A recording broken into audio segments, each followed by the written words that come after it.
मैं क्यों करूंगी बात?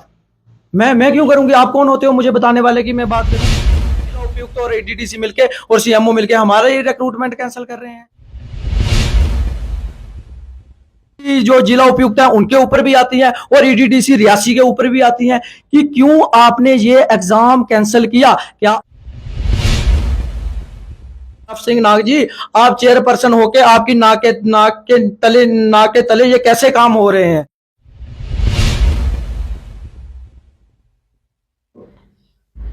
जेके मीडिया देख रहे हैं आप और मैं हूं आपके साथ आशीष शर्मा। 18 अगस्त 2022 को एनएचआरएम की पोस्टें निकाली जाती हैं।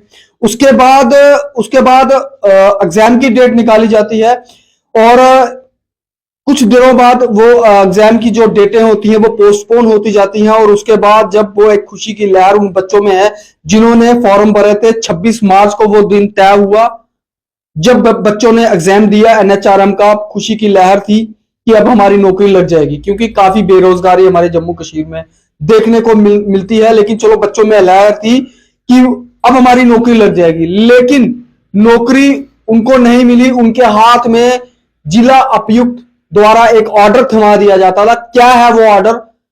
वही बच्चे जिन बच्चों ने पेपर दिए हैं उन्हीं से बात करते हैं।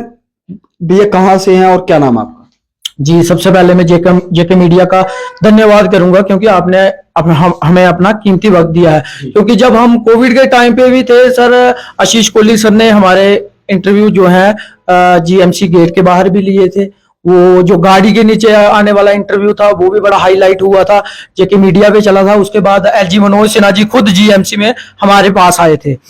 तो सर, प्रोटेस्ट का दौर चलता रहा। प्रोटेस्ट के दौर में हमने एलजी एडमिनिस्ट्रेशन से गुहारें लगाई, मारें खाई।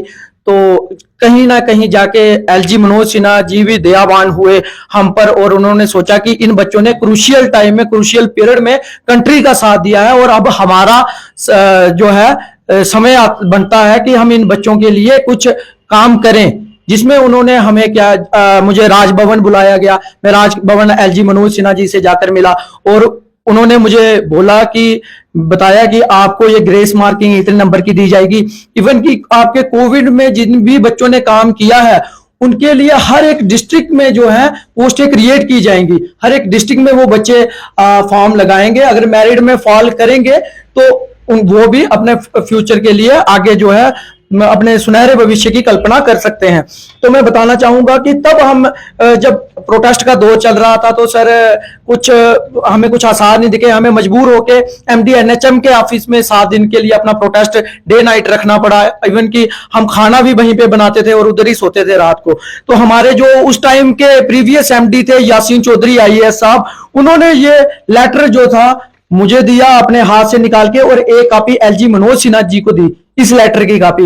और उसके बाद ही ये जो पोस्टें हैं ये पूरे जम्मू कश्मीर में ये पोस्टें क्रिएट की गई, जीएमसी में हर एक जगह पे, जिनमें बच्चों को जो है ग्रेस मार्किंग दी गई जो कोविड में लगे बच्चे थे। उसके बाद क्या हुआ कि सर जो पोस्टें आई हमारी डिस्ट्रिक्ट रियासी में, जैसे ही डिस्ट्रिक्ट रियासी में पोस्टें आई हमें भी खुशी हुई कि चलो अब हम भी फॉर्म लगाएंगे, अगर हम मेरिट में फॉल करेंगे तो हम भी लग जाएंगे। लेकिन सर हमें क्या पता, हमारी जो जिला अध्यक्ष हैं वो कुछ और ही सोच के बैठे हैं। तो सर हमें क्या करना पड़ा उस दौरान, फिर हम इनके पास बार बार चक्कर लगाते रहे कि मैम आप कब, क्योंकि उनका मैं स्टेट प्रेसिडेंट भी हूं और मुझे तो ये ओपिनियन मैं सीधा फोन करके पूछ सकता हूं किसी को भी, भाई आप पोस्टें क्यों नहीं निकाल रहे हो? ये अथॉरिटी है। क्योंकि उन बच्चों ने मुझे अपना लीडर एक किस्म का घोषित करके आगे किया था कि आप बात करो, आप हमारे लिए बात करो। जहां भी बात होती थी, इवन की डिपकॉम सर के साथ हर जगह हमारी जो मीटिंग्स हुई थी। तो सर क्या जब ये पोस्टें आती हैं इन्होंने पोस्टपोन करना है 2-3 बार। इन्होंने पहले 15 नवंबर की डिसाइड हुई, फिर 29 जनवरी की डिसाइड हुई, फिर 29 जनवरी को कैंसिल किया गया, फिर कॉरिजेंडम निकाला गया, फिर उसके बिहार पे इन्होंने 26 मार्च को वो डेट आ गई कि हम इनका एग्जाम कंडक्ट करवा देंगे। जैसे ही एग्जाम कंडक्ट कराने के दे रहे 29 तारीख को मैम को मेरिट लिस्ट शो करनी थी कि बच्चे कौन कौन आ रहे हैं एग्जाम, किन्होंने पास किया। तो मैडम का 29 जनवरी को एक लेटर निकलता है हमारी एडीडीसी मैडम का, वो अपनी ओपिनियन दे रहे हैं कि जो फाइनेंशियल ईयर है ये खत्म होने वाला है। मैं पूछना चाहता हूं मैडम जी, अगर 2017 में कोई रिक्रूटमेंट निकलती है और वो 2018 में आके उसके एग्जाम खत्म हो जाते हैं तो इसका क्या मतलब है? फाइनेंशियल ईयर गया तो वो रिक्रूटमेंट भी चली गई, वो नोटिस भी चला गया। तो फिर जब मैं आया, मेरी बात हुई डिस्ट्रिक्ट एडमिनिस्ट्रेशन में। आज जिला उपायुक्त अपने बबीला रकबाल जी से मिला, मैं उनसे सीधे जाके मैंने बात की कि मैम बात क्या है, आप किस बिहाफ पे ये एडवर्टाइजमेंट जो रिक्रूटमेंट है कैंसिल कर रहे हैं। तो मैम का आगे से मुझे रिप्लाई जो मिलता है कि फाइनेंशियल ईयर खत्म हो रहा था। फिर मैंने वही बात की कि मैम डिस्ट्रिक्ट रियासी कोई चांद पे है, जहां डिस्ट्रिक्ट रियासी कोई यूनिवर्स से बाहर है, कि बाकी डिस्ट्रिक्ट में ये प्रोसेस कंटिन्यू चल रही है और डिस्ट्रिक्ट रियासी। मैं आपसे एक सवाल और पूछना चाहूंगा कि जो एग्जाम थे पूरे सभी डिस्ट्रिक्ट्स में हुए या सिर्फ डिस्ट्रिक्ट रियासी में? नहीं सर, इन एग्जाम का जो है देखिए, डोडा में इसकी रिक्रूटमेंट निकल गई है, किश्तवाड़ में जो रिक्रूटमेंट, किश्तवाड़ में जो फॉर्म है वो दिसंबर महीने में निकले और जनवरी महीने में उनकी रिक्रूटमेंट कंप्लीट भी होगी। हमारे 18 तारीख 2022 के फॉर्म निकले हुए हैं और हमारी रिक्रूटमेंट जो है वो मैम जो हमारी जिला उपायुक्त और एडीडीसी मिलके और सीएमओ मिलके हमारे रिक्रूटमेंट कैंसिल कर रहे हैं। रिक्रूटमेंट सिर्फ डिस्ट्रिक्ट रियासी में कैंसिल? जी बिल्कुल, ऐसा इसी बात को लेकर मैं हमारी जो मिशन डायरेक्टर हैं आयुषी सूदन, उनसे मिला। उन्होंने कहा मेरे नॉलेज में तो ये बात ही नहीं है, क्योंकि अगर इन्होंने कुछ ऐसा करना था, जो हमारे मैनेजिंग डायरेक्टर हैं एनएचएम के, उनके नॉलेज में तो ये बात होनी चाहिए थी कि मैं ऐसा करने लगी हूं। ये मुझे तो ऐसा कहीं ना कहीं जो चीजें हैं डिस्ट्रिक्ट एडमिनिस्ट्रेशन रियासी, डीसी जो जिला उपायुक्त है उनके ऊपर भी आती है और ईडीडीसी रियासी के ऊपर भी आती है कि क्यों आपने ये एग्जाम कैंसिल किया। क्या आपके कुछ मनपसंद लोग हैं जो इसमें फॉल नहीं कर रहे हैं, उसके भी यहाँ पे आप कैंसिल कर रही हैं? अगर ऐसा है तो मनोज सिन्हा जी, मैं आपके आगे दरख्वास्त करता हूं, ऐसी कमेटी बनाई जाए, इनके ऊपर जांच कराई जाए कि ये क्यों ऐसा कर रहे हैं। आपने कभी डिबकॉम से बात की हो, या जो डीडीसी के जो यहाँ पर चेयरमैन है सरब सिंह नाग से, उनसे कभी बात की उसके लिए? सर मैं डिबकॉम से सैटरडे को खुद मिलके आया हूं पूरी फाइल लेकर।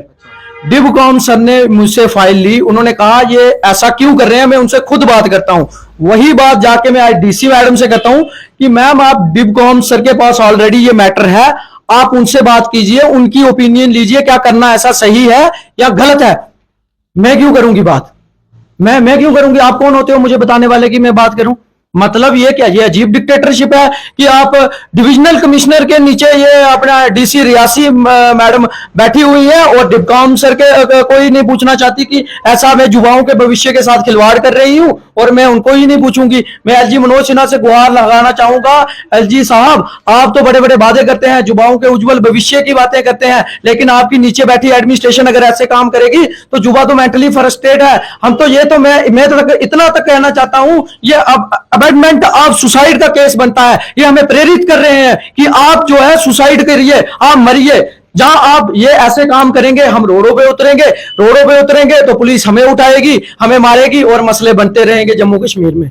डीडीसी जो चेयरमैन है, क्या उनसे मिलने की कोशिश? सर हमने डीडीसी जो सरब सिंह नाग है, उनकी एक दो वीडियो वायरल हुई थी कि वो डिस्ट्रिक्ट हॉस्पिटल के बाहर बैठ के किसी बंदे के लिए इंसाफ की गुहार लगा रहे थे, तो वो उनका मसला हल हुआ। हमें उनमें एक होप दिखी कि वो हमारे आने वाले एमएलए की इलेक्शन में हम भी सर को वोट देंगे, जो हमारे लिए और अच्छे काम करेंगे। लेकिन मैं पूछना चाहता हूं सरब सिंह नाग जी, आप चेयरपर्सन होके आपकी नाक के तले ये कैसे काम हो रहे हैं? मैं पूछना चाहता हूं बाकी भी एडमिनिस्ट्रेटरों से, मैं पूछना चाहता हूं बाकी आम जनता से जम्मू कश्मीर की, क्या ऐसा करना सही है? अगर यही डिक्टेटरशिप है तो आम जनता की क्यों आपने इनको बिठाया ही क्यों है? फिर आप ऐसा करिए मनोज सिन्हा जी, आप सारी जितनी भी जिला उपाध्यक्ष हैं उनको उठा दीजिए, कहीं और डिपार्टमेंट में डाल दीजिए, इनकी जरूरत ही नहीं है अगर ये युवाओं के भविष्य के साथ खिलवाड़ कर रहे हैं। ये थोड़ा गौर करना चाहिए जिला उपायुक्त को कि आगे नौकरियों की इतनी कमी है और जो बच्चे जो एग्जाम दे रहे हैं उनके साथ भी ऐसा खिलवाड़ किया जा रहा है। पता नहीं इसमें सच्चाई क्या है क्या नहीं।